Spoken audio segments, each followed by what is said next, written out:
you guys would show up on a Saturday at this time. This is going to be ramble.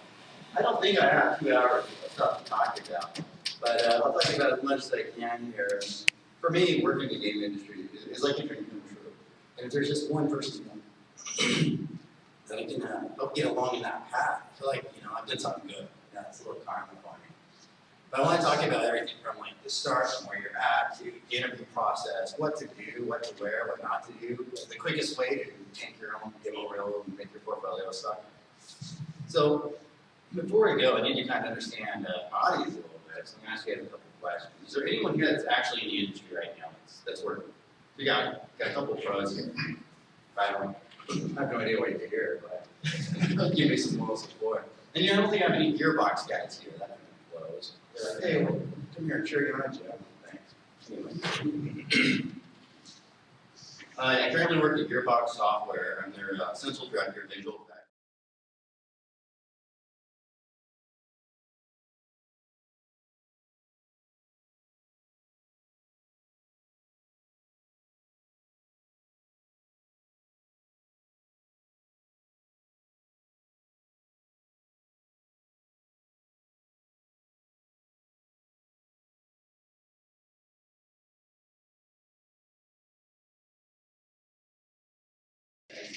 They come work with me and maybe tell me how to do stuff one day. So do we have any students? I'm guessing there's a couple students here. Any students that want to be in the video game industry? Bitchin', that's very cool. Has anybody applied yet? Have you sent out your reels? How'd it go? Never heard anything back. I sent out a bunch of reels when I first got started, and I never heard anything back either. Not even like, thank you. It was like, here you go. And it's just like, never, and you like send an email like, hey, what do you guys think? Nothing. It's like, wow, like having an angry ex or something. I don't know what's going on. The reason you didn't hear anything back is because there's something about your demo that they didn't dig. And we can make this talk really, really short, man. You guys want a job at a game company? Make a bitchin' portfolio. Make something that's really killer. That's the trick though, right? Is here you guys are trying to learn how to make good content, cool art, but you don't know what to put in the reel to show that you can make good content and good art. So I'm gonna tell you what we look for. I'm gonna tell you the quickest way to never get anybody to call you back, and what you can do to get their attention. Tell you about how to structure your reel a little bit. But let's talk about your education a little bit first. Now, the thing about going to school, I don't know about you guys. I paid for my own education. I went to an art school at first, and it was super expensive. I couldn't afford it. I'm like, this is just, man, like $30,000 a year or something. There's no way. So I went to a public school. So there's, I think, this misunderstanding that you have to have all these technical skills. You got to know 3D Studio Max. You got to know Maya. You know Photoshop and all this stuff. And people go down that route where it's very technical.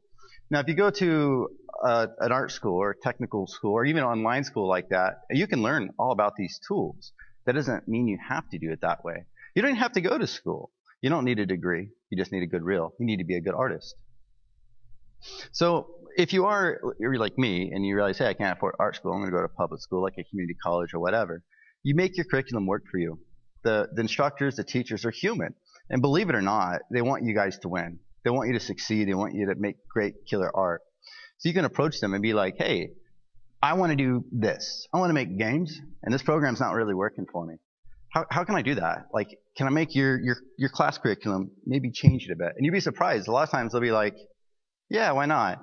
Why don't you go ahead and do your idea, meet my syllabus requirements, and you can do your own stuff.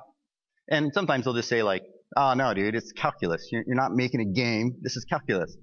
But what you can do in that case is fire up Unreal Ed. Use your calculus, your formulas, your math in your shaders. You apply the crap that you're learning, and man, two things are going to happen. You're going to get killer grades. You're going to work way harder, but you're going to learn something. And you got to make it work for you. And I was a terrible student. In high school, I graduated with a 1.9 GPA. Like, barely graduated at all. The only reason I got a high school diploma is I joined the Marine Corps, and the Marines went down there and got it for me. That was it. That was the only reason. I needed a high school diploma to join the military. And then after the military, I went back to school, to UCSD, and I graduated with a 3.98 GPA. I didn't need a good high GPA, but did you know they pay you guys money? They give you checks if you get good grades. You get scholarships and grants. It's freaking amazing. You know what sucks, dude? Work 2 jobs. You like auto body and maybe like security at night, and get paid less than getting a scholarship. So, I mean, enough of this kind of like weird lecturing where you came to listen about getting in the game industry and I'm telling you to get good grades. Screw it, man. If you're going to work hard, do it at school and get paid for it. It's really a lot easier route to go. Anyway, the point is, you make your curriculum work for you. Adjust it and talk to your instructors and find ways to connect your classes together that also helps build a portfolio for what you guys want to do, make games. And you'll be able to do that way up more often than you think. So let's talk about putting your reel together. A demo reel is absolutely the #1 most important thing. It's more important than your GPA, your education. I've seen applicants who've got Grammys. I've seen applicants that are right out of school that have like barely any demo reel.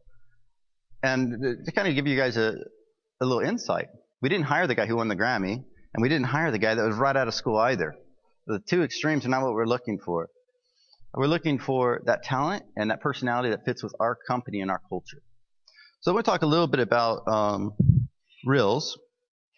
But first, I think I want to show you one of the most epic demo reels of all time, real quick, and then I'll go talk a little bit more about this, and we can even discuss some of the things that work in this and some that don't. Hopefully, some of you guys have seen this somewhere in the past. And if not, it will make your day today a little bit better.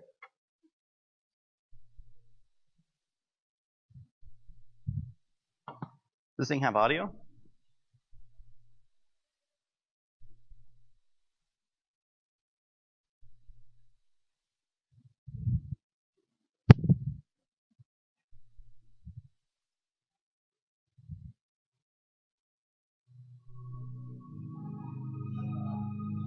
This is 12 minutes long. We're not going to watch it all because it'll take forever. But oh my God, there's some priceless bits in here.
Your demo reels like 2 minutes or less, please. We're going to skip along here. I honestly don't know if this guy was making a serious demo reel or if he's screwing around. All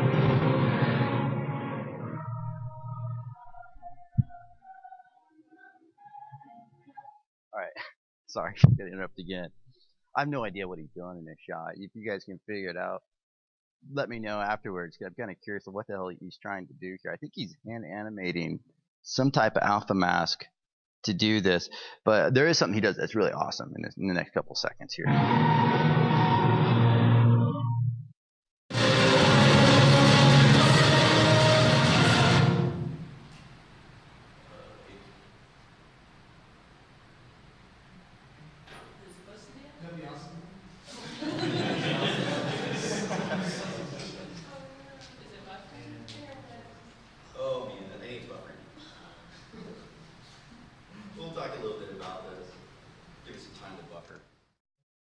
So anyway, the first couple of things I'll give you guys some advice on. You've heard this before. If you looked up how to make a good demo reel or portfolio, they say don't do robots or spinning logos. Only put your best work in there. Another one is don't make it 12 minutes long. The second and I've seen thousands of reels, man, and the second I start doing this in a demo reel is the second I already know I'm not going to hire them, is when I start skipping ahead. Like, okay, all right, when is something going to not suck? And that's when I'm like, okay, this guy's just not working out. And, when I'm working 16 to 20 hours a day and I'm trying to make time to review somebody's reel, I don't always respond back to them. It is not that we're just assholes or we're mean-spirited. It's just we don't really have a lot of time. More often than not, I'll just shoot back an email to HR and be like, yeah, we're going to pass. And HR typically be like, hey, we appreciate you. At least at Gearbox, we appreciate you applying, but we decided on a different candidate. What that means is we found somebody we like better. So I'll skip around here. I'm kind of scatterbrained. But I want to talk about job positions at a company. Now, you guys have all probably been online and you look for an open job position. And you're like, hey, I want to do this role. There's actually 3 types of hires. There's one type of hire that you see online, and that's a position that's always open. That's a position that I would call a need-based position. We're hiring because we need this guy to do this type of thing. You also need to figure out what kind of thing you want to do. To say you're a game artist is super vague. We have visual effects artists, character artists, texture artists, animators, audio guys, writers, scripters, technical guys that do other things. I mean, there's so many different jobs. Do a little research, find a job you want. Anyway, the first type of job position is the one that you see online. That's the one that we need to hire. And it's very rare that we ever hire someone right out of school to fill that role. We almost always hire somebody that's experienced, that's done a lot of things. And the reason for that, at least at a lot of studios, is there's nobody to do that role. Why would we want to bring somebody in that's just as clueless as I am and I need to fill that role? We want somebody to help us, to tell us what to do. The second role is a opportunity hire. Now, this can be anybody. Usually it's somebody with a little bit of experience. These guys are so wildly talented, we'd be stupid not to hire them. We look at what they have, their demo reel, their work, and we're like, man, this guy is so good. We got to get him on board. And here's a funny story. A long time ago, I worked at Midway. We were trying to find some level design talent. And we found this guy who was like hacking our games and modding them. He was brilliant. He did great lighting. The environment's real fun to play. We're like, man, where is this guy at? We got to get him on board. We finally hunted him down. It took us like 2 weeks. And we call him up. We're like, hey, how would you like to work in the game industry? We noticed you don't have any ship title. This would be a first time for you to break in. You're like, man, are you nuts? I do this because I enjoy it, man. That's what I love to do. If I started working and doing it professionally, it would be fun anymore. It would suck. Besides, I'm a lawyer. So it's really interesting. All these people do this stuff because it's a passion. And that's the number one thing. Before you worry about your real and stuff, this has got to be a passion for you. It's got to be a goal and something that you think about all the time. And you can make it happen. It just takes a long time sometimes. The third and final position that we hire for usually isn't on the websites. It's where you guys fit on. You're our investment hires. We expect that you're going to have a little bit of education, but be more or less clueless to the development process. We're going to have to teach you how to use our tools, how to use a lot of proprietary stuff. There's some tools we use that do not exist anywhere. I mean, you gotta think about things in another way too. It's like, it doesn't matter how talented or skilled or experienced you might be. Even if you do things the right way, you're the new guy, and we're going to teach you to do it the wrong way, which might be our way, or however it is. So we're investing in you. We're expecting that you're going to eventually add something to our company, that your personality is going to be a good fit, that you're going to help us develop and make better games. But I wanted to mention that because you'll see a lot of websites won't have a position open for you to apply to. You can always apply, and the worst that can happen is nothing. But sometimes you might just get a nibble. They might be like, hey, you know what? We do need this guy to come in here as a junior artist or a tech, junior tech guy or something. It's not listed, but man, we were about to do that, and you slip right in before everybody else. Now, quality assurance, you probably heard that, hey, that's a good way to get started. Get in QA, and you can work your way up onto a dev team. That's how I did it. And I'll be honest, man, we don't hire a lot of people out of QA. Most companies don't. It's really easy to be in QA for years at a time. And what's worse is when you're in QA, you really do work. You work a lot of hours. So it makes it harder to make a reel. It's easier to work hard in school and do a reel while you're getting educated than it is to be in QA to make a reel. The advantage is that you'll get instant access to other industry guys that can tell you, hey, give me some feedback in my reel, and they'll tell you if it sucks. You know, everybody's pretty friendly with each other. So that's pretty helpful, but it's not a guarantee path. I'm one of the few people I know in the last 10 years that's ever come out from QA to be an artist. The QA route usually ends up as a producer role or an assistant producer, associate producer role. There are lots of exceptions at every company, but it's a slow, hard path. It's also tough to get a QA job, believe it or not. A lot of people want to play test games. But has anyone ever done play testing or focus testing here? A couple of people. So here's an analogy I'll make about QA, because when I used to work in QA, I'd be like, oh, that's so awesome, man. You play games for a living? That's got to be the best job ever. Well, think of it like this. Like, think of your favorite magazine that you've ever read, or comic, or whatever. Now imagine reading that all day long for 8 hours. And now imagine doing that for like 6 months. Man, it totally sucks balls after about 2 or 3 weeks. It's like, dude, I can't stand this game anymore. You know, I want to play it. Now imagine getting stuck in a game that sucks. So it gets really ugly really fast. Like one of the first titles I worked on is a game called Freaky Flyers. Nobody's heard of it because it was terrible. And I'm glad you never got to play it because it was one of the worst games I've ever had to work on. I played the hell out of that game, man, and it was pretty bug free. But God, you could not pay me enough now, man. I'd be like, 100K a year to play that? Hell no, dude. Screw that. I'd rather donate plasma or something. So anyway. So some of the things that are interesting about this guy's demo reel here, besides the fact that it's so epic long, it's 12 minutes, man. That's so long. He does a couple things that are really good. One is he does a little bit of narration himself, and his musical score is not terrible. Like, don't have your buddies like improv like get some type of R&B hit or something for your soundtrack. It's much better that you don't even worry about it. If you want to add audio to your demo reel, that's cool. I mean, go for it. But a lot of times I don't even listen to the audio. Most of us don't. We throw it on, we scrub through it. If there's something that's cool, we'll scrub back frame by frame. Then we'll decide, hey, let's give this guy a call. However, audio can add some value to it. One of the things that not enough people do is actually narrate over what you just made. And be like, hey, I'm in this effect here, I made this fire with these textures, and I did this technique. Or this was a total pain in the ass. I really didn't get what I wanted out of it, but what I was trying to accomplish was this. I fell short, or whatever. People do appreciate that. Something else that people don't tell you a lot about is when you turn in your demo reels, dude, it's okay to actually add other elements to your reel as well. Add some textures, add some assets, add a cover letter. Things like that are kind of handy. I like to see what people's like actual traditional art skills are like. So you'd be surprised how many people send in demo reels or have online websites, and you look and there's no proof that they even know how to draw. And we want to see your knowledge of anatomy, your knowledge of color theory. All those classes you think are total bullshit, they're kind of useful, and we want you to prove it. So if you've got like some really kind of whack, like, hey, I took this 8-hour-long gesture figure drawing class and it has no value, scan those images in and put them on your website if they're good.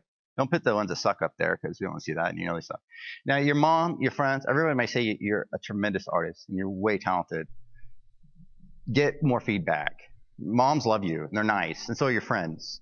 We don't care about maybe your particular fetishes or things that you're really big into, like cat people or experimental artwork or bad robots. Just get some feedback from as many people as possible. And here's a bit of advice I'll give you on critique and feedback. If 1 or 2 people say, I don't like that part of your art or that whatever you made, that's their opinion. But if 3 or 4 people are like, that sucks, dude, change it because it sucks. And it's tough to take feedback sometimes. I don't like people hammering my stuff, and I don't even read their forums at Gearbox because they thrash the crap I made and it makes me mad. People are kind of mean. Don't be afraid to get on Polycount or other public types of art community forums. Post your work and ask for feedback. Lots of times people are pretty nice. You get a couple trolls that are like total assholes and be like, yeah, your stuff sucks because you don't know how to draw or whatever. But it's going to make it better, and you can always take down your links and stuff later. There was a time where we used to ask all our applicants to please include a VHS copy of their demo reel and don't send any original art. Dude, please don't send in like a VH. No one can play that anymore. So we did get an applicant fairly recently within a year. Send us a VHS tape. I mean, you guys probably know what that is. Some of you are so young that you're like, what the hell is that? It's like a giant tape. It goes in this thing. It's like a VCR. Don't send things like that. Don't send us zip drives. Or we don't have zip drives, man. Like, don't send us a DVD with your reel on it and some strange codec that only you use because we can't play it. What's best, what I personally prefer, I know a lot of other people do as well, is send us a link to your online web page with a video that's not like 100 megabytes that we can play. Because there's two things that people either do. They link a video that's huge, like a gigabyte huge. It's like, oh, okay, play this. What the hell? And you come back like after lunch and it's like 1%. Like, you gotta be kidding me. This thing's massive. Like your screen display, you know, there's a max resolution, guys. So don't make it like a 4086 by 4086, dude. So you're wasting pixels. Make it like a standard, you know, YouTube-sized video that plays back quickly, that's optimized, that uses good codecs that everybody knows how to use, and play them on other people's systems. Watch it, listen to it, make sure it looks right. Another thing that you guys are going to do, and I did this, is you're going to be working, because you're students, you don't have a lot of money. You're going to be working on a low-end monitor, right? You're going to be making some art. It's going to be kind of black or grayish. And you're going to discover there's all these smudges and distorted colors because your monitor doesn't display colors well. So make sure you look at your art on different monitors, hopefully one at school that's of quality, and check all those gradients and shit you paint. Otherwise, you'll have these weird like moire smudges and stuff. So just a little tip. I see that a lot too. So anyway, in your reel, in your demo reel, never put something in there that you even question as being like, I don't know if this is quite good enough, or this is not my best work, but it's okay. Just delete it. I'd much rather see a 30-second demo reel than 12 minutes of suck, unless it's really funny like this one. So make sure that you get rid of the stuff that's weak. Put whatever you have that's strong up front. And I highly recommend that you learn a little bit of video editing. Not a lot. You're not editing stuff. We're not grading you on video editing. You don't need to know post-process, but it's helpful. And custom tailor your reel for the company that you want to work for. If you're applying to a company like Gearbox, you should include stuff that looks like our work. What we're directly looking for is talent and artists that can make game content that's shippable right now. And that's tough because you guys are still learning, you know, how to make art. You've probably been an artist your entire life, but what you don't know is how to show us that you're artists and you can make great art and it'll work. So match it, if you can, your demo reel to the company you're applying for. Now that's a lot of work. So me personally, I make one reel that I think is pretty strong. That's how I do it. But I leave the first one or two frames empty. And what I do is I swap out that frame with the name of their company. Demo reel for Gearbox, demo reel for Epic, demo reel for Blizzard. It personalizes it a little bit, and they think I made the whole reel just for them. No, and if you screw up and you send the wrong one, like, oh shit, I just sent the one for Epic to Gearbox. That's not a bad thing either. You'll be like, oh damn, this guy's applying to Epic too. We better snatch him, you know. So that's the thing. As soon as we see like this guy's got talent, we want to hire him. We're no longer worried about anything but hiring him as fast as possible before someone snatches him up. And people who are right out of school, people who have a little bit of experience, man, we try to get those hires in as quick as possible. It's a lot of competition out there. How many have ever worked with a headhunter? A headhunter, talent guy. You have? You can get on LinkedIn and type in VFX recruiters or game recruiters or whatever. Get in contact with them. Their job professionally is to get you a job somewhere in the industry, and they'll tell you right off the bat, like, dude, your reel's not going to cut it. You're just too junior or whatever. They're really honest because they get paid to get you a job, and they're motivated, and they'll get your reel out everywhere.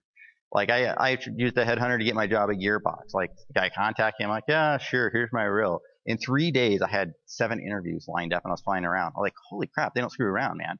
Like, literally talked to them, and a week later, I'm on a plane. So you get your reel out, and you'll get a job.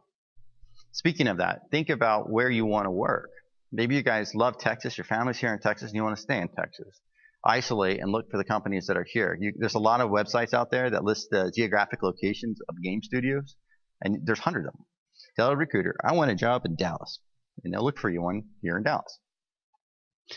So the next thing about your demo reel that you want to put in there is you want to end it on a good note. You want to have what I would call beats, moments that go up and down. You don't want it all to be so awesome that it feels the same. You want to have some things that are a little bit weak, but just not bad. And then you end it on something that's really powerful and has an upbeat to it. So when they've gone through your demo reel, it leaves a good feeling.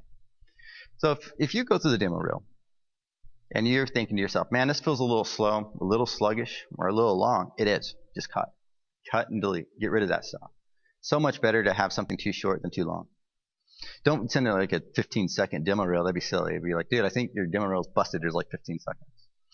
As far as logos and animated logos, spinning logos, people say don't use spinning logos. So what do? They make like these crazy visual effects logos that disintegrate into paper. I'm like, Jesus Christ, it's the same thing. It's just not spinning. Like, I don't want to see your video editing skills and post-process skills unless that's what you're going to be doing. If you're a visual effects artist or you're applying to a company, that's kind of useful. It's good skills to have. But if you're a modeler, why did you spend 40 hours making your name do cool shit? Show me 40 hours of doing cool modeling. The next thing I see, you have a question?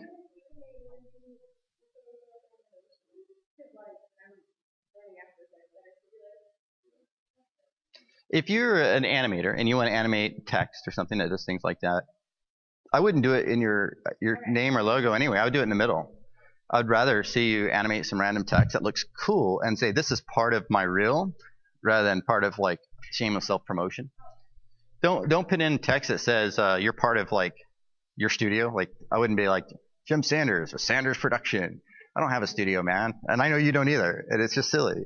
It's instant like, oh, check this guy out, everybody. Look, he's got his own shop. You know, we actually have like our greatest hits, and HR wouldn't let me bring them, but we occasionally will have Friday night videos viewing with our team. We're like, all right, dude, let's get all this popcorn and watch all these videos. These are awesome.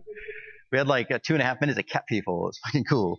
I was like, holy shit, I can't believe it. I don't know what it is. It's like they go in phases. Like people start making like cat videos and crap and robots. And anyway, Seattle is a lot stranger, by the way. Texas, we had pretty decent ones, but yeah, drives me crazy sometimes.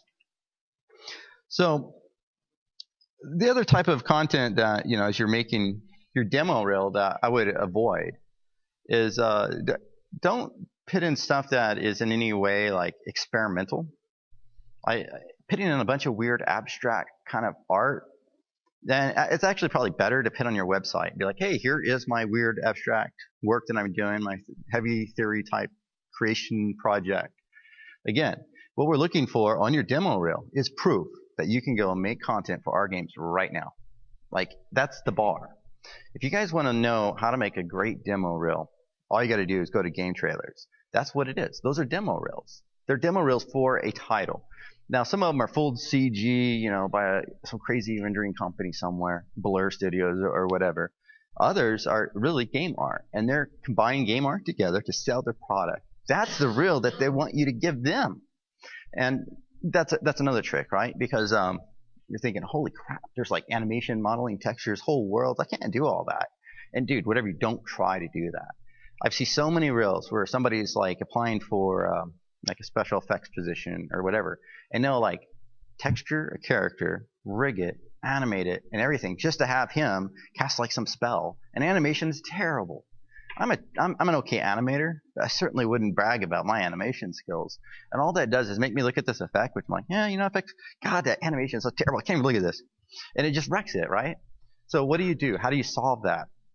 A great thing that you can do is, I'm sure everybody's familiar with Unreal. Dude, fire up the free version Unreal. They have an entire map, man. That's some of the best artists in the industry making a map. They use that for trade shows and demoing. Take their map and build your shit in there. It's already done for you. We know what that map is. Plus, you'll just comment out like, hey, dude, this is not my art. I didn't make this world. Epic owns this, but I made the effects. And it makes your product look so much better, or whatever you're trying to sell in your reel. Another thing that you can do, which is a really great way to supplement your demo reel, is on your website, describe what you did, your creation process. Show your sketches.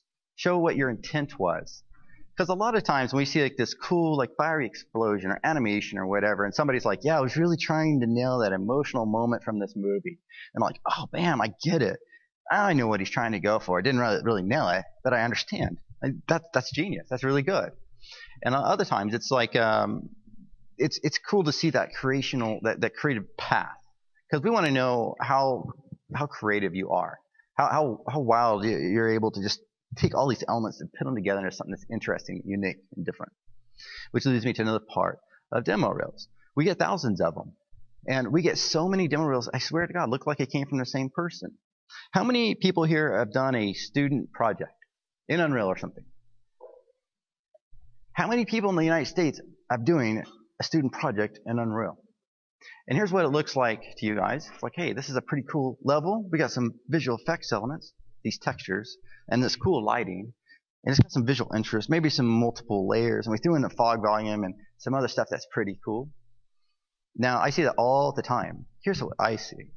I see this level that's kind of weird, haphazardly put together with 4 distinct visual artists working on it. I see one artist who made a level, one artist that added lighting and visual effects, one artist that did texture work, and none of them work in harmony. Yeah, 4 different people doing their own damn thing in one mess. And what it looks like is very disconnected. It doesn't look like one of the levels we work on because all of us as artists are collaboratively working together. I'm not saying that you're not being collaborative. I'm just saying you guys aren't working together in a way that makes everything very harmonious. How many of you, when you're making your levels, worked from a direct piece of concept or other reference material? How many of that was hand-drawn? That's good and bad. Those are things you need to include on your website. We want to see the sketches that you made. We want to see your inspiration. We also would recommend that you actually use real-world reference. If you can get a place, like you videotape part of downtown Dallas, and you make that with the lighting in there, that's killer. And that's awesome. And that's grounded and that's real. Don't worry about trying to make compelling gameplay. A lot of the demo reels we see from students are so ambitious. What do you have to make a demo reel in these classes? 3 weeks? 4 weeks? We have a team of 100 guys, and we can't get that done in 4 weeks to a shippable quality level. So don't be so ambitious. You don't need to do everything yourself. Who knows what the term kit bashing means? That's something we use all the time. Before I go and talk about that more, how many people have seen 300? You guys know that really cool rock, that epic rock you see everywhere? Do you guys know there's only one rock? They use the hell out of that rock. They rotate that rock all over the place in front of their blue screen. It's everywhere, this one rock. And that's the principle, the basis of kit bashing. You make content that you can use over and over and over again. So when you're making content and you're making a level collaboratively, don't worry about making 250 unique assets. Make 5 that work together like Legos. When you play with Legos, how many freaking Lego pieces are there? I mean, in your average kit, there's like, what, 5, 6 core pieces? And of course, the little ones are really hard to find all the time. But man, that's how you can make really quality content fast. Is you take these pieces, you slap them together. Don't worry, you're not going to impress us either with proving how efficient you can make content. I don't want to see your low poly models. I don't want to see your particle system you made with 12 sprites. I want to see something bitchin' and cool and awesome. That's all. And a lot of times people are trying to prove like, hey, look, I can not only make game quality art, but I can make it cheap. No, man. Make something cool. That's it. That's the secret. So don't worry about trying to show how you saved all these verts or how your textures or everything are really compressed and small. Don't show us your UV mapping because there are very few people that are good at that. And people are wasteful. It's like you have this character on a giant texture sheet and it's used up half the sheet and there's an eyeball that takes up a quarter. It's like, really? Oh my God. I'd be so much better if I never saw that because now that I've seen it, I know you're clueless. And it's better just to hide that. Because we know there's going to be some things that you don't get at first. And we're going to teach you that. You got to remember, we're hiring somebody on to come in that we're going to assume doesn't know enough to really make content. We're going to invest in you and we're going to teach you. We're going to train you. We're going to pay for your education. That's where you're going to get your master's, sort of. So those are all things that you keep in mind as you make your content. Kit bash. Use Epic's assets or whatever game engine you have that's already there. If you take people's art from Epic or any other company, just say, hey, I took their crap.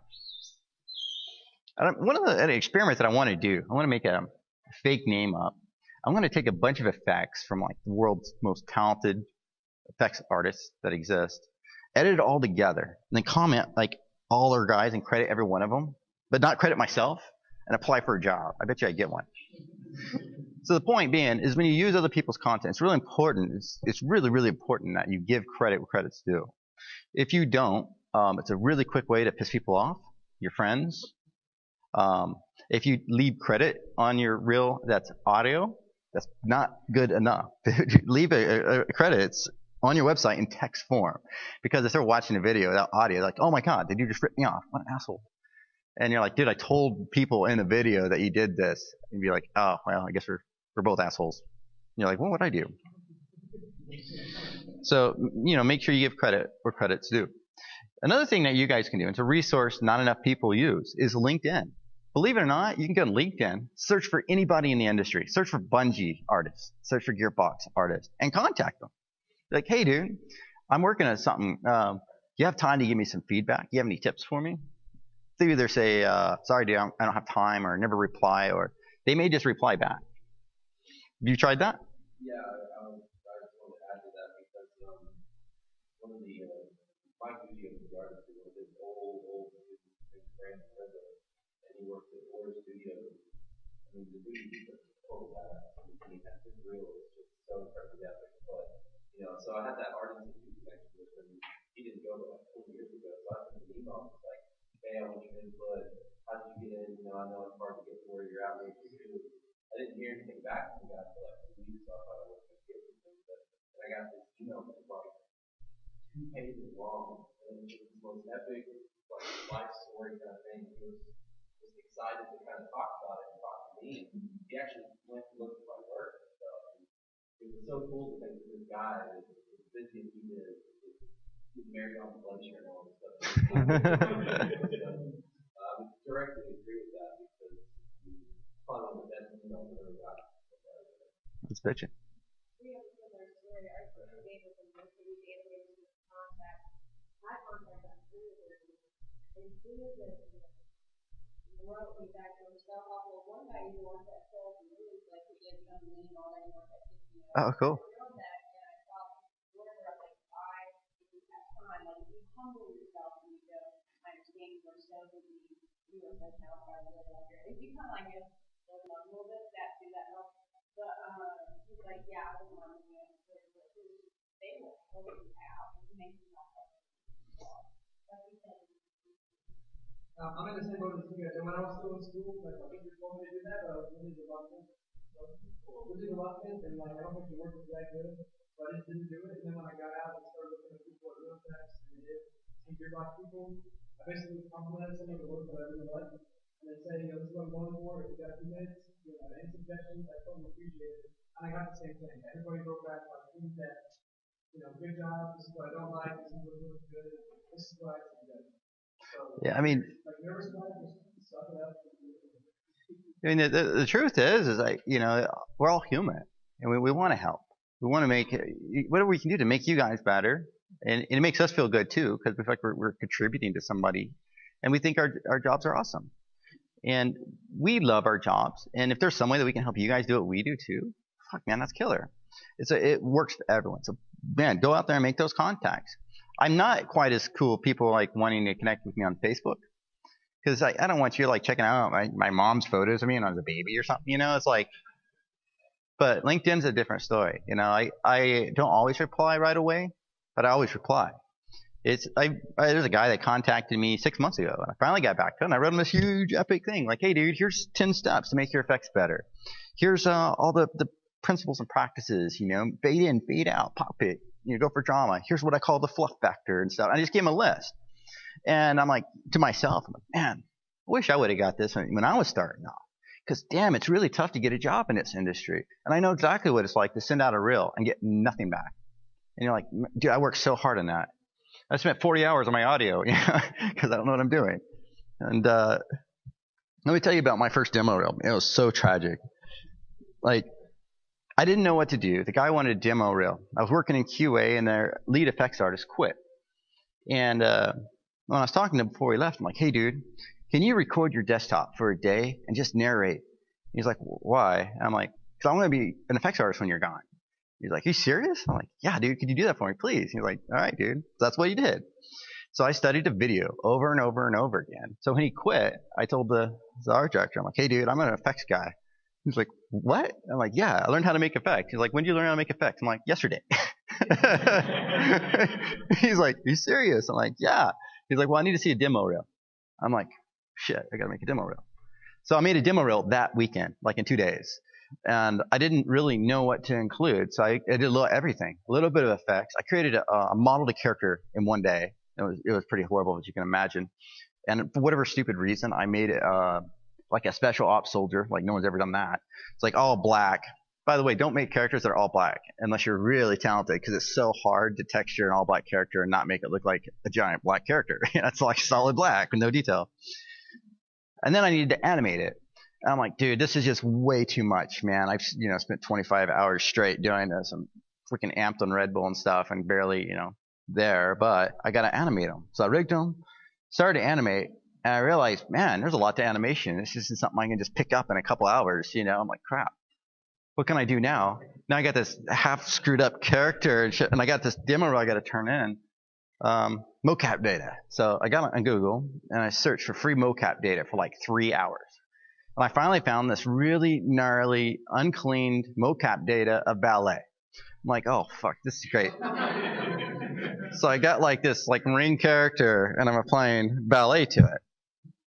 And not only was that like a complete pain in the ass, because it like did not match like my bones or anything. Took me forever, but I got it in there, and my like Marine dude is doing ballet. I'm like, done. Let's ship it, So I put it on the disc and I bring it back and I show the art director, and I'm just exhausted, man. I look like I haven't slept for days, and he's just like, holy crap, is he doing ballet? I'm like, yeah. He's like, well, what on earth possessed you to do ballet? And I'm like, well, I need to animate him because you wanted to do a demo reel. He's like, no, dude, I didn't want you to model a character.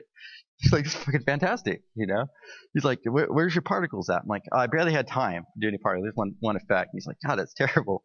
And he's like, well, just sit down, man. You got a job. And part of the reason is that he appreciated that I figured out all the shit in one night and made this really crappy demo reel. He's like, but whatever you do, don't ever show this reel again. And I haven't. I wish I could find it. I would have showed you guys. It's pretty cool.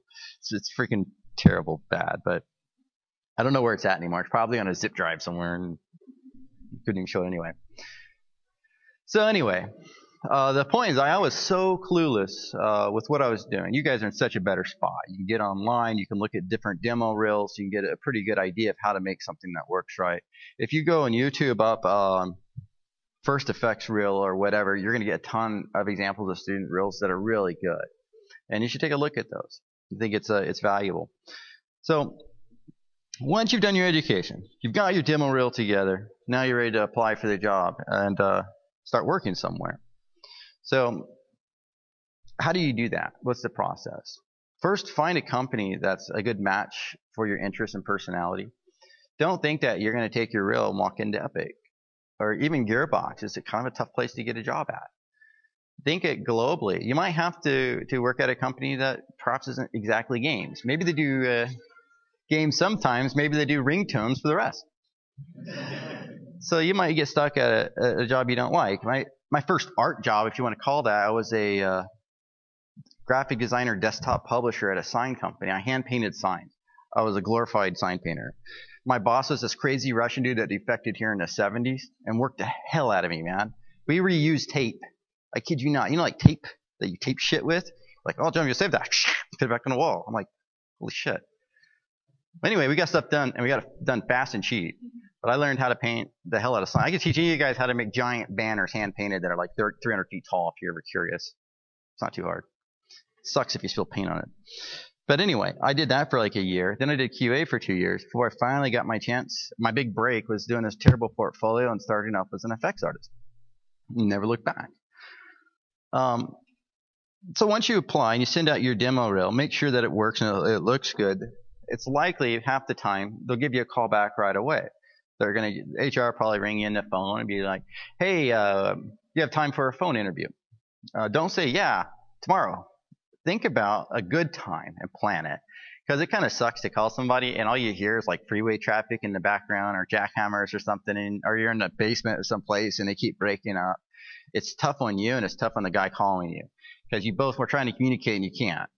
That's a good way to kind of screw your interview.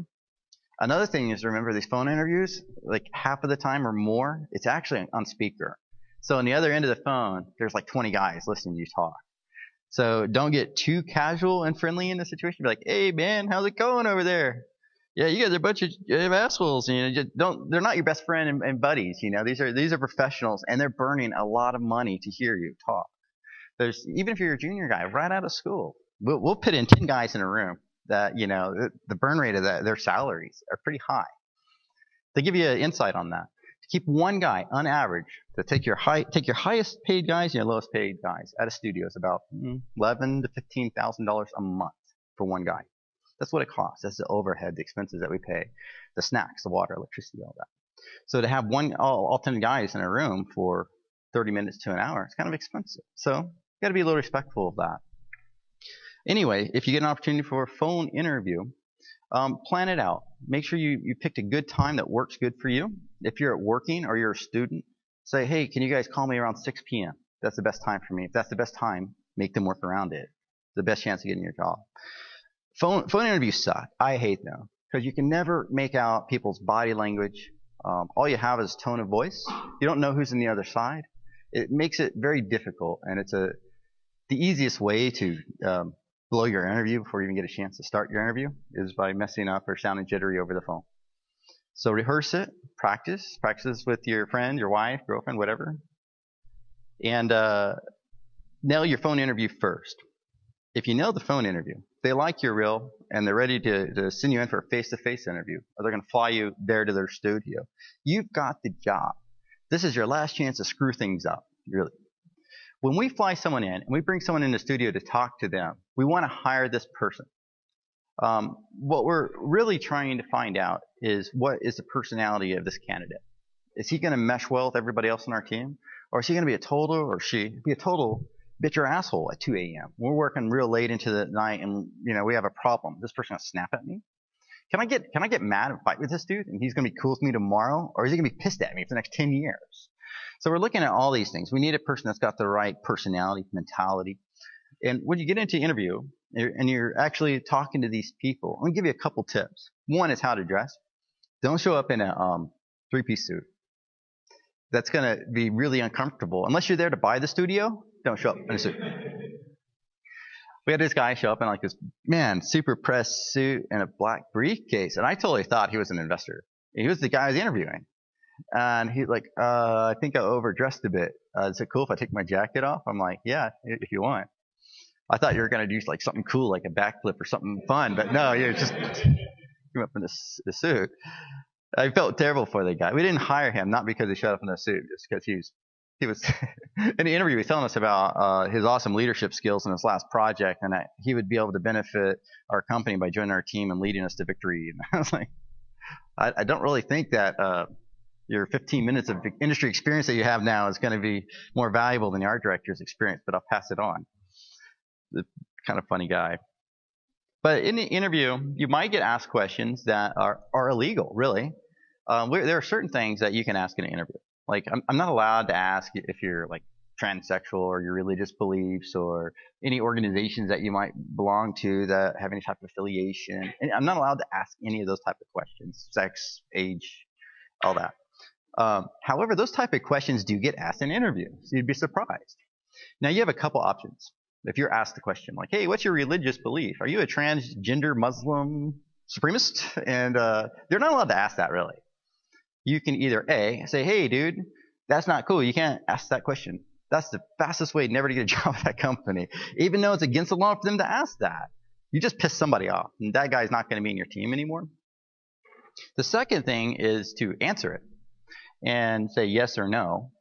And I don't think that's really cool for you to do either. I would not do it. The final thing is you can just make a joke out of it. Be like, yeah, of course I am, but only Saturday. Whatever. Try to be tactful about answering those questions, but do what feels right to you. But anyway, that's a really good, fast way to not get a job. Is unfortunately, as sad as that is.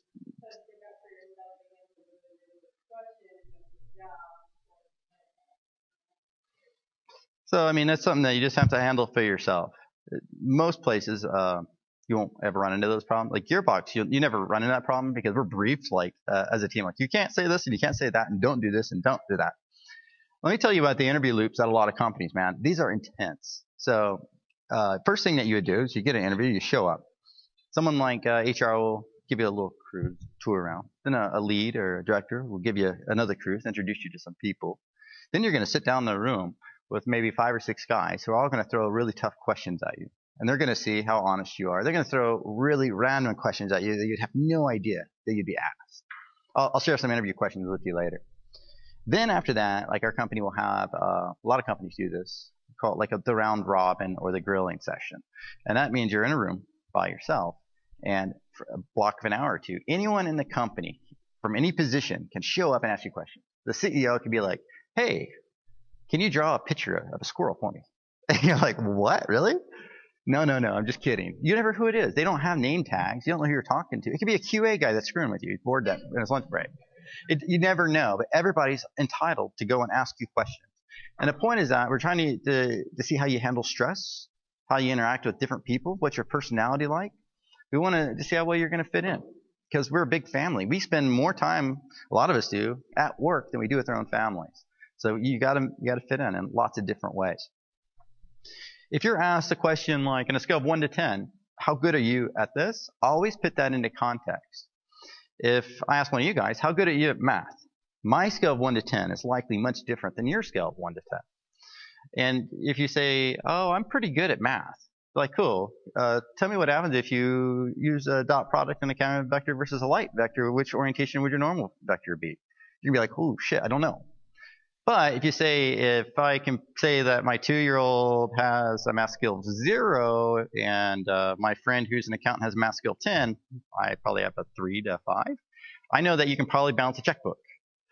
So you get a lot of questions like that. From 0 to 10, put that into context for them. That way you don't back yourself into a corner. Don't lie during an interview. We'll catch you.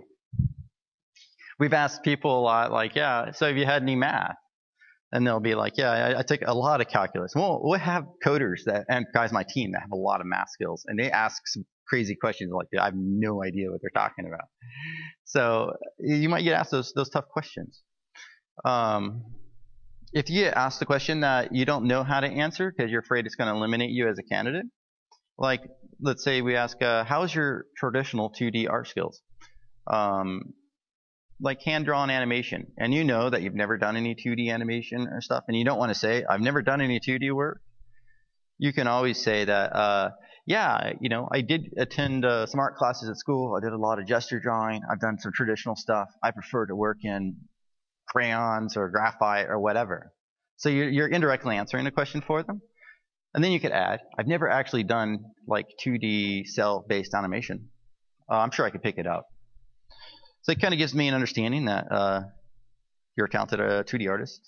Perhaps you just can't do flipbooks because that's what I would need you to do or something of that nature.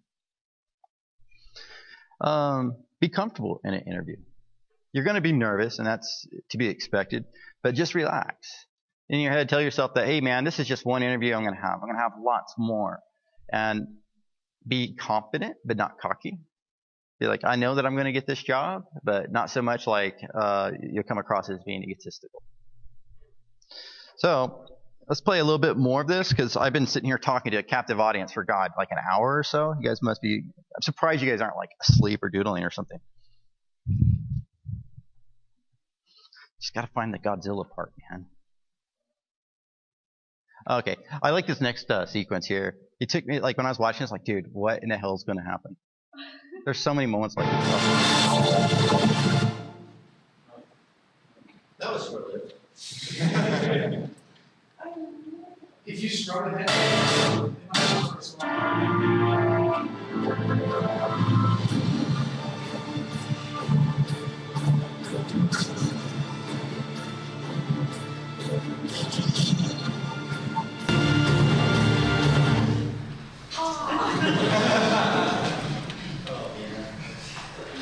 I should have just proved this.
dinosaur.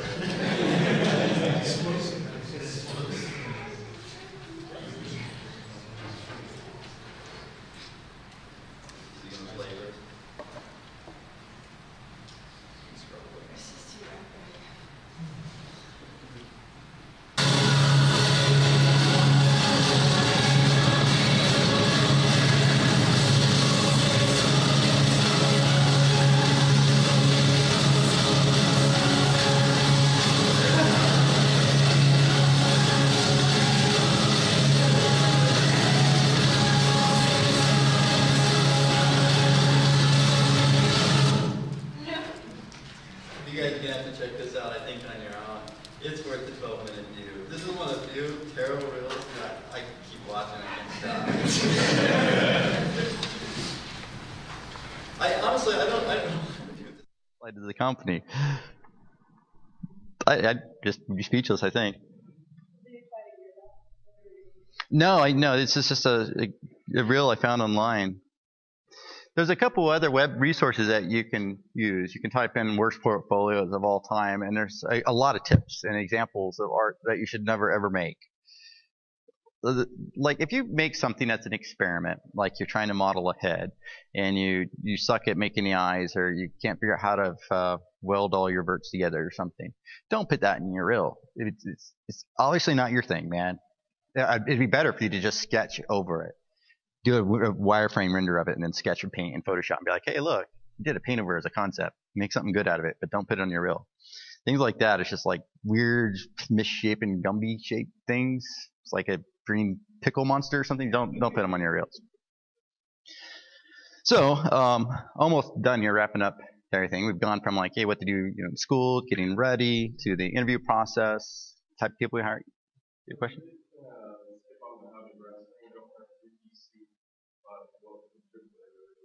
Dress like you are now, man. Dress like a student.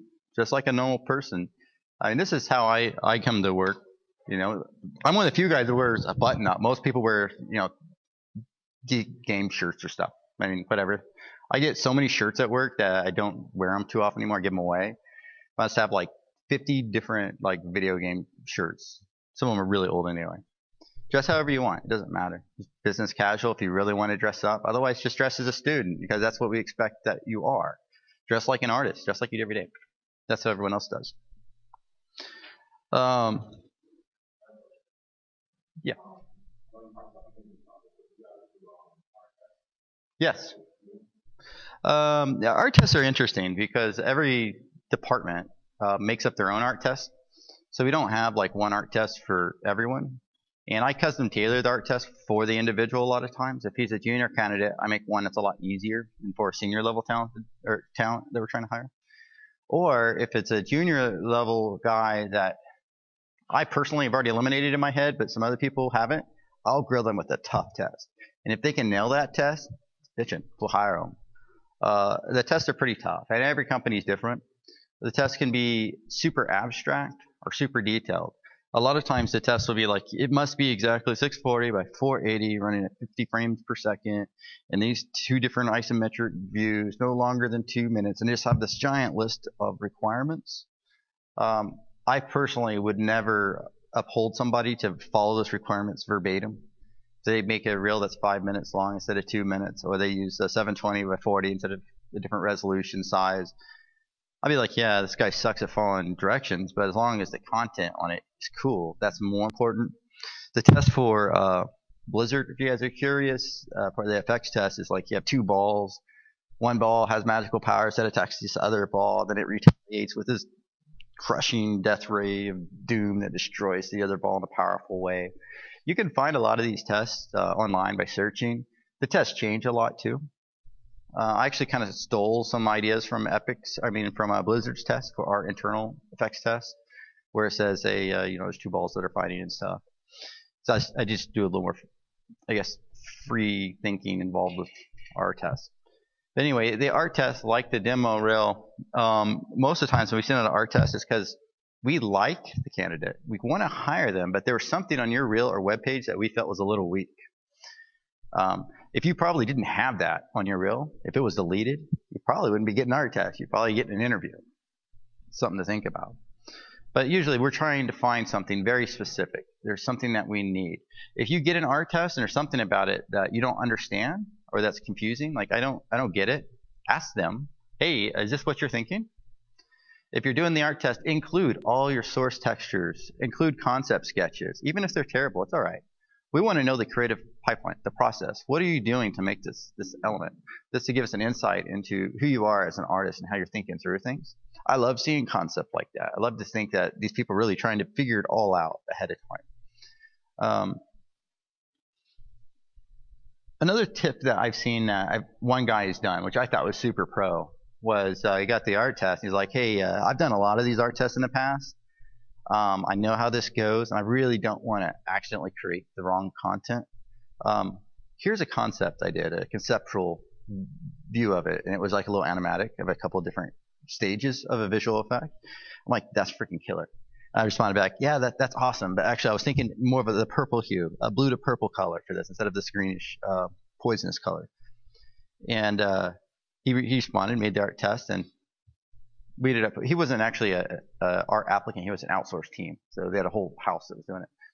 But anyway, you can ask questions, you can supply them with early concepts, or when you do your art test, be like, hey, I saw this really killer YouTube movie, or maybe I saw this element that happened in this other film I watched, and that's what I was going for. Put all that stuff together, make links to it, that way when we're reviewing the art test, we know what you're trying to get. And a lot of times, knowing that you're really trying to nail this particular element is really helpful. It makes your piece stand out a little stronger. Like, yeah, you tried to totally do stuff from Tron. But man, that was a killer effects movie, but maybe a little ambitious. But at least you tried. Anyone else have any questions?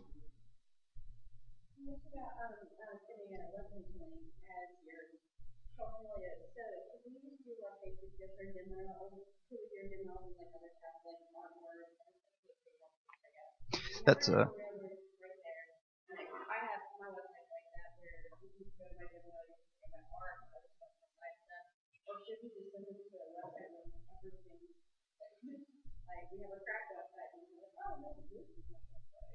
It's a good question, man. There's nothing I hate more than spending 15 minutes on a freaking web page trying to find somebody's reel. Like, do some usability testing, man. Make it easy to get around. So what I would do is just do a direct link to your reel. Send HR 2 links. Send one to your web page where you fire it up and maybe it has like a splash screen in your name or something. And then the next link is a direct link to the reel. So when I click on it, I can save it to my desktop or see it, or whatever it may be. That's really helpful because some people do some like just really super crazy elaborate web pages, which are awesome. But man, I hate hunting for the damn reel,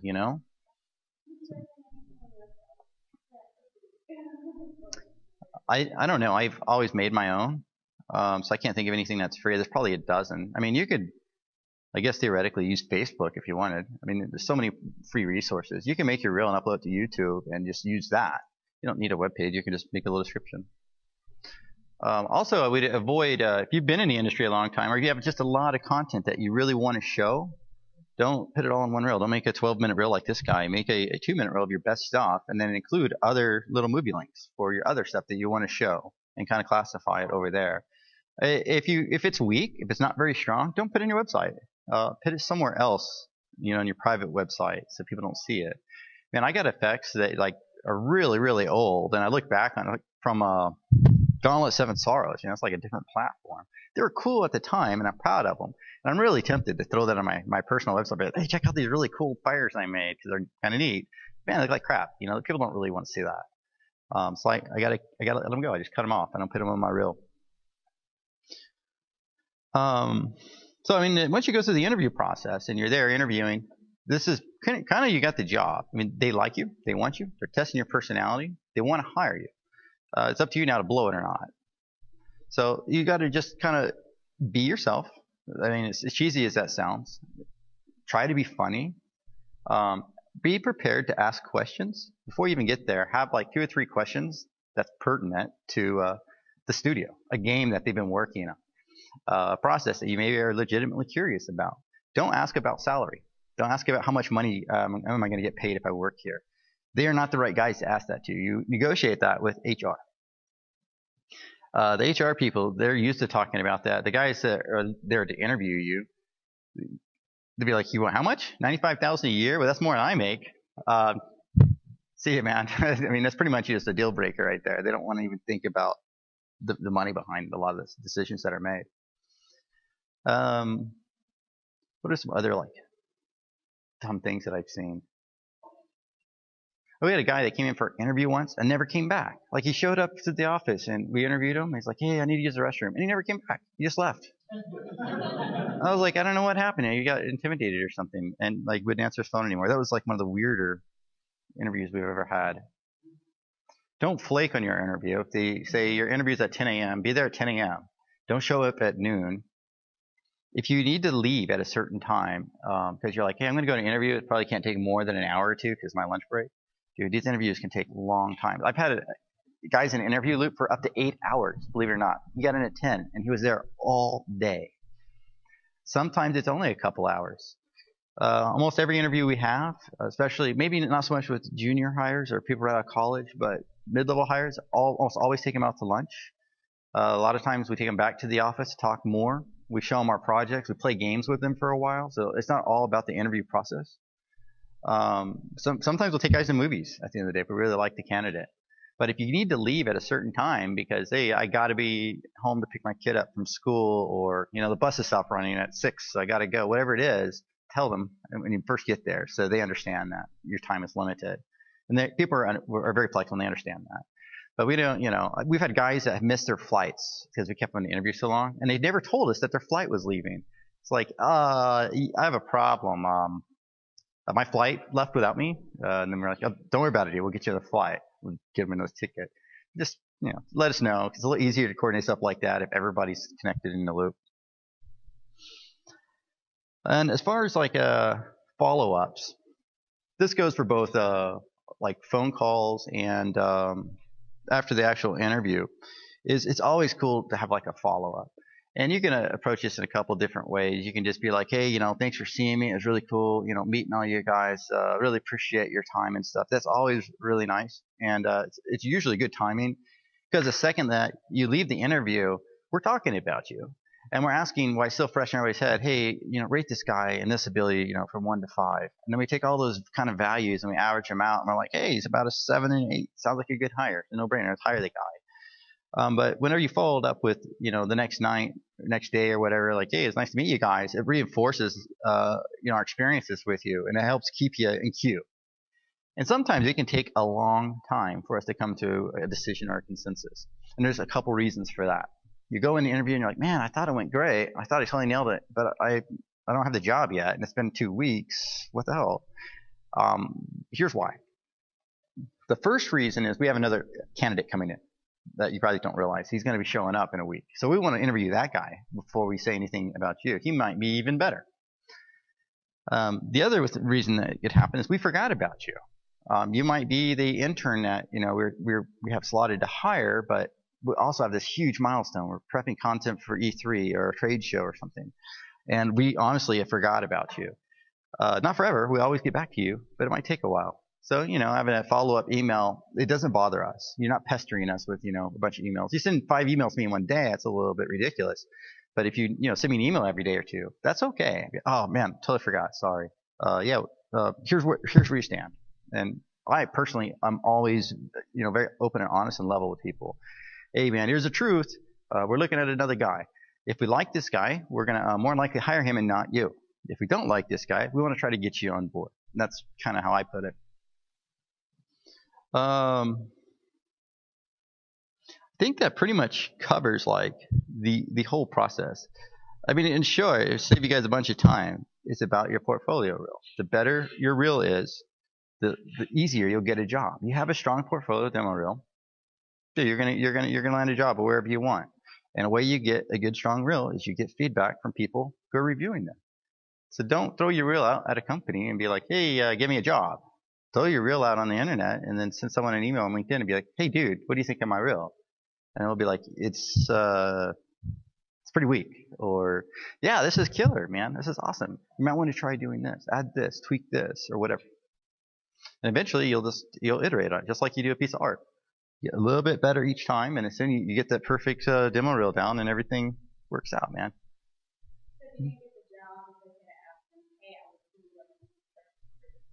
Yeah, you can ask. They may not give it to you. A lot of times we've had a couple junior candidates came in and we're like, yeah, we're gonna pass, sorry. Or we're like, yeah, we kind of like this person, but their work's not good, and they totally bombed the art test too.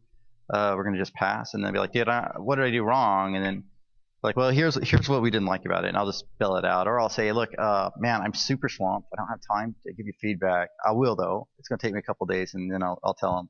I'll break it down for them shot by shot. Like this part here, where this pops, is not good. This is, man, your color choices were kind of weak. This didn't feel powerful, and this part here wasn't reading well to me. And I'll spell it out. I'll send them a 2-3 page email. You guys have any other questions? Yeah.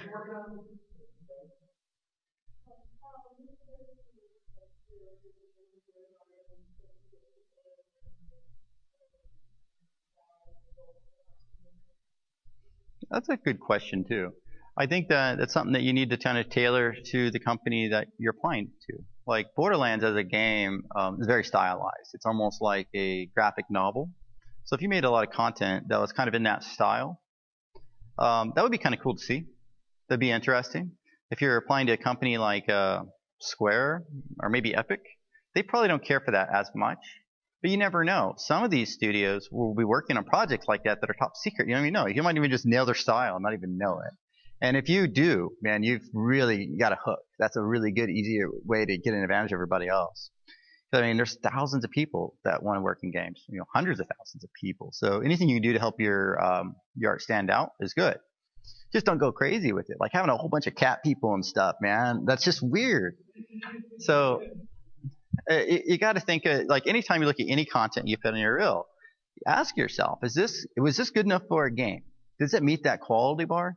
And don't kill yourself, man. Don't try to make Crisis, Don't go like, oh, dude, my stuff is just as good as Gears of War. Those guys are good, right? You're probably not as strong of an artist in this medium as they are. You might very well be as good of an artist as them in pencil or in Photoshop or painting. You might be better than them. Find ways to show that art talent and skill. And it doesn't always have to be in the 3D world. We can put one and one together because we're all artists too.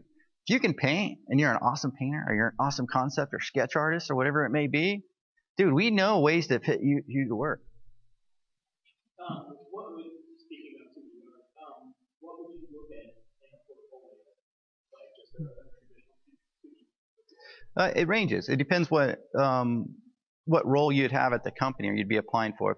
If you wanted to be like a conceptual artist, a concept artist or something, you want to see lots of concepts, things that can communicate intent, ambience, effects, hopefully, because it's really nice to see concept and visual effects in there. It should be powerful.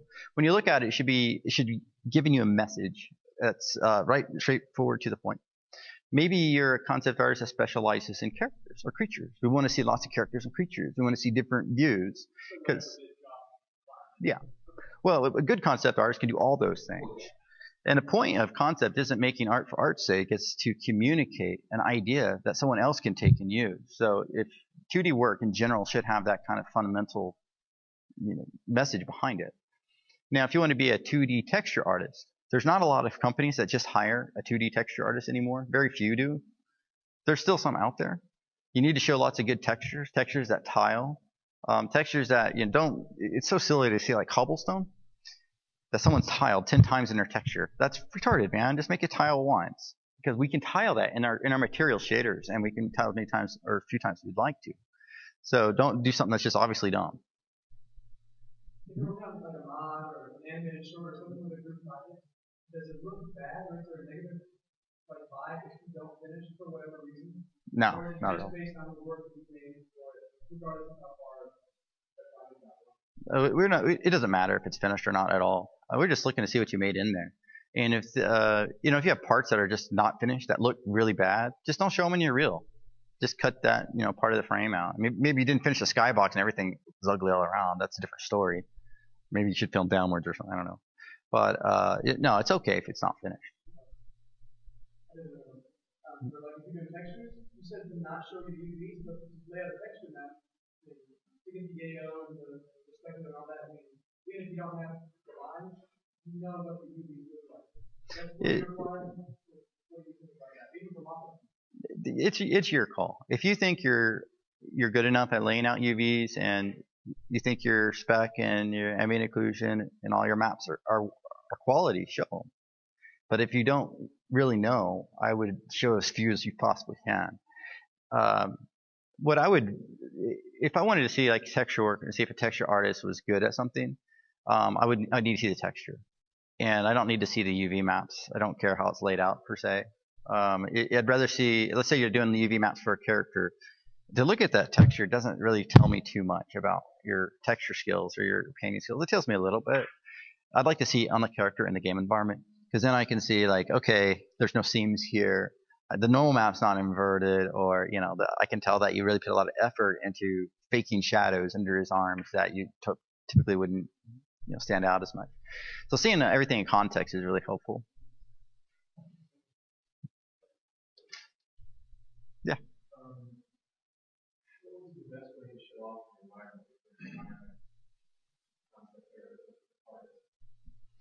environment? Well, sure. Well, I think screenshots for sure are useful, because a lot of times in an environment, it's just like a good piece of artwork or concept or whatever. You can take a look at it and get a feeling for it. That could save a lot of time. It's nice to have like a movie gallery where it shows maybe a screen grab of one of the scenes. You're like, oh, that looks kind of cool. And then you can click on it and you can do like a little fly through. It's really up to you. I mean, fly throughs can be kind of a pain actually to set up the animated camera that goes through there. Matinee is not the best animation tool, but you can go for it. You can also just play through it. There's like, especially with Unreal, you can fire up your character and there's a whole bunch of like commands to hide stuff. You may or may not know. You can do toggle hide, hide all screen message, everything, and it's just a screen. So you can run through without any weapons or view model hands or whatever, and that's a good way of doing it as well. It's a little goofy because it kind of moves, but You guys have any other questions? Yeah.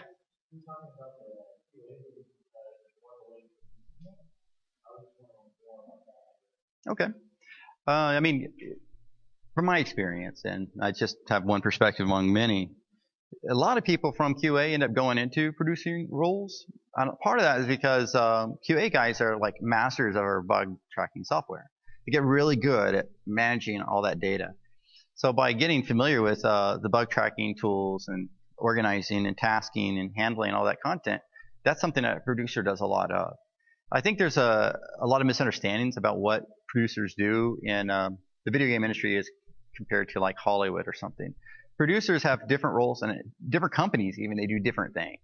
Some companies, producers are very involved in the project. They're like, hey, we're going to go ahead and cut this piece of art. Maybe you should, work in your material sheet or some, and they actually give art direction. Other studios, the producers is like a product manager. They're there to ensure that the product gets done at the right time. They're tasking out the task to the artist, making sure nobody's overwhelmed, and order food for us sometimes. They go talk at trade shows and stuff. So it just depends. But a lot of people do go into that type of management role from QA. Very few go into as artists. I would say like for every 5 guys that go out of QA, 4 of them are producers, 1 of them's an artist. Maybe 1 of them.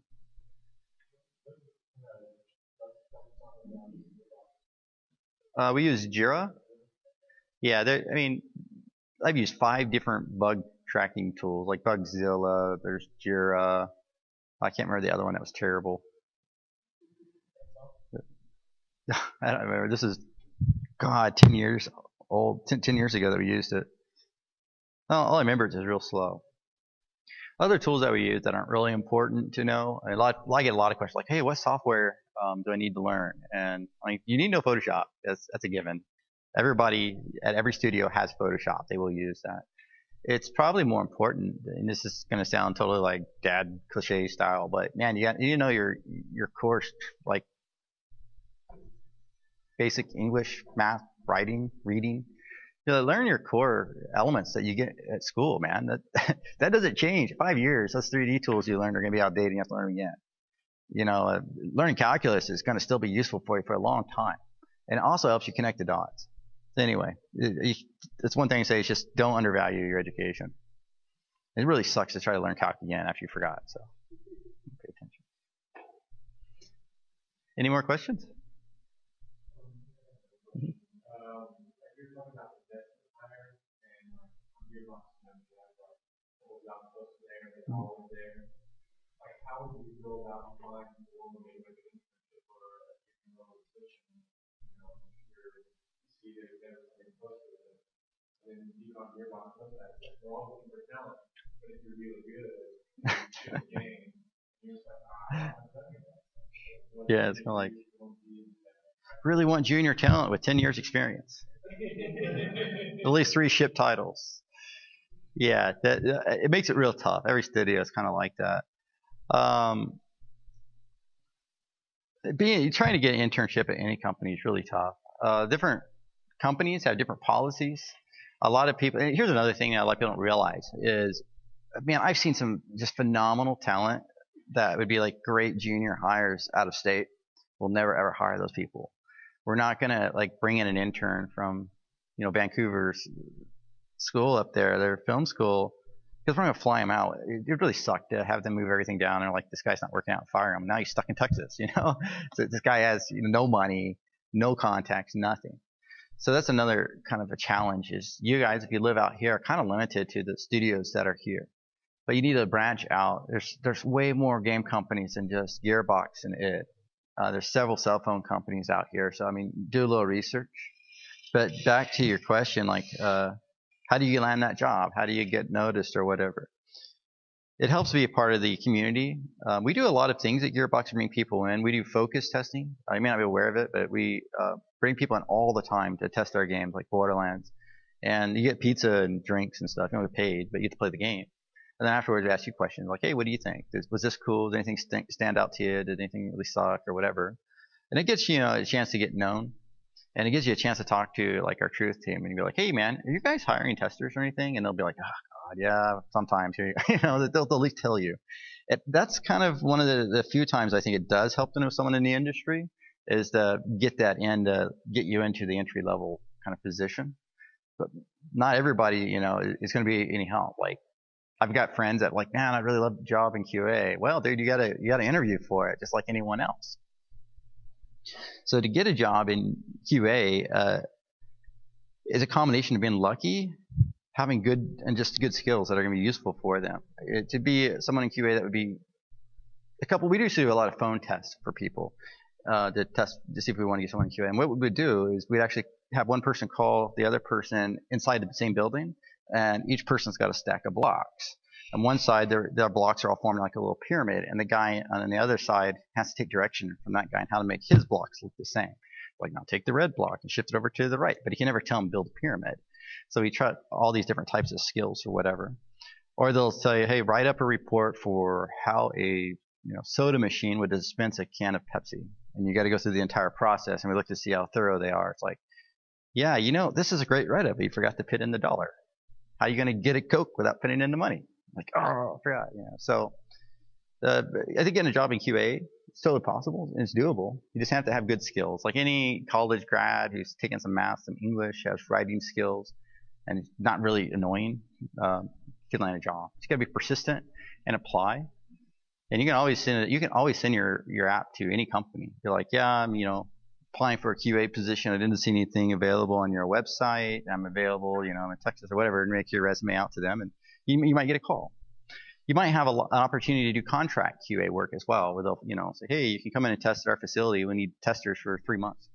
I know we do that at Gearbox all the time. They hang around for 3 months, they play our game, and then we never see them again. That's when I first started in QA, the guy hired me. He's like, well, Jim, I want to let you know, we really like you. We're going to give you a try, but it's only a 3-month contract. Once the 3 months is up, we're going to let you go. And 3 months went by. It's like, well, Jim, we still like you. Here's another 3-month contract. And I did that for 1.5 years. And man, it was like walking pins and needles. Like, God, I'm going to get laid off. And they kept giving me an extension of my contract. And I guess finally got sick of me. Like, all right, you got a job. So they fired me. So yeah, just keep trying. Make sure you proofread your cover letters, your intro letters. That's a real fast way to not get a job. It's like, yeah, this dude has no grammatical skills. And maybe English is your second language, or you know, or whatever. That's fine. Have someone proofread it. Use spell checking. Any other questions? Yeah.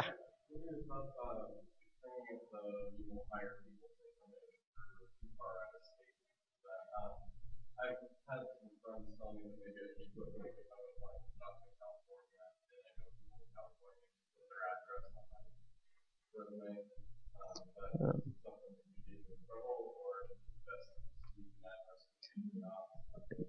It totally depends again on what position you're applying for. If you're applying for like an artist position or senior level position, it doesn't matter where you live. They'll pay to move you and fly you out. If you're applying for a QA spot or entry level spot or a contract position and you lie about where you actually live at, well, I mean, you can do whatever you want. I mean, probably would never find out. But man, you could really be setting yourself up for a headache. I mean, what if you go out there and they're like, oh, we decided that we're not hiring interns. You're totally screwed, man. You got like furniture in the back of your car or something, and you're like, oh shit, I guess I'm going back home. That would really, really suck. And the reason that we very rarely hire people from out of the state who are like entry level positions is we don't want people to be in that spot. It's kind of screwed, man. Unfortunately, you know, the entry level positions are often the positions that we just close down, you know, without warning. Because they're local people. We know we're not screwing anybody over. Any other questions? Awesome, man. I really appreciate you guys coming out to see me. And I wanted to add one more thing. We have a Gearbox Community Day. Have any of you heard of that? It's coming up in September. It'll be on our website. It's free. You can go there. You can check out all of our games. All the dev team's going to be there. And you know, you can mingle, say hi, see weird people in costumes, dressing like our game characters. It's pretty fun. There'll be a panel usually. You can ask us questions about the game. Everything. I actually don't remember the day. We just got an email saying that's coming up in September. I want to say it's like the 26th or 15th. Maybe it's the 15th. Anyway, somewhere in September, first or second week, I think. It'll be all over our website, and I'll shoot out Vince an email, and you guys, you know when it is. It's usually a lot of fun. It's going to be a little bit smaller than last year. I don't know if you guys went to it last year. It's kind of outrageous, man. It's crazy. And that's it, man. I appreciate you guys showing up. Check out this video.